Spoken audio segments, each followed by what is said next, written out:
உங்கள் குடும்பத்தில் சம்மந்தமே இல்லாமல் சண்டைகள் வந்துக்கிட்டு இருக்கா? குடும்பத்தோடு சேர்ந்து ஒரு பிளான் போட்டாலும் சக்ஸஸே கிடைக்க மாட்டேங்குதா? அப்போ மறக்காமல் நாளைக்கு பங்குனி உத்திரத்தை மிஸ் பண்ணிடாதீங்க.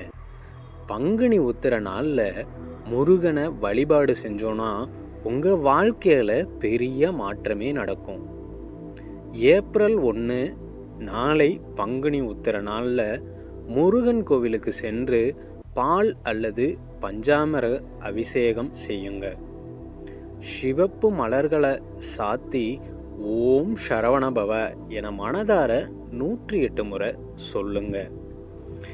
இப்படி பண்ணுறப்போ உங்களுக்கு திருமணமாகாமல் இருந்தால் திருமண தடைகள் நீங்கும். உங்கள் வாழ்க்கையில் வெற்றி தைரியம் கிடைக்கும். திருமணமாகி வீட்டில் சண்டை சச்சரவுகள் இருந்தால் அது முற்றிலும் அழிந்து சந்தோஷம் பெருக்கெடுக்கும். முருகப்பெருமான் அருள் இருந்தால் உங்கள் வீடு நிச்சயம் மகிழ்ச்சி மற்றும் செல்வ வளத்தோடு இருக்கும். மறக்காமல் இதை உங்கள் நண்பர்களுக்கும் பகிருங்க.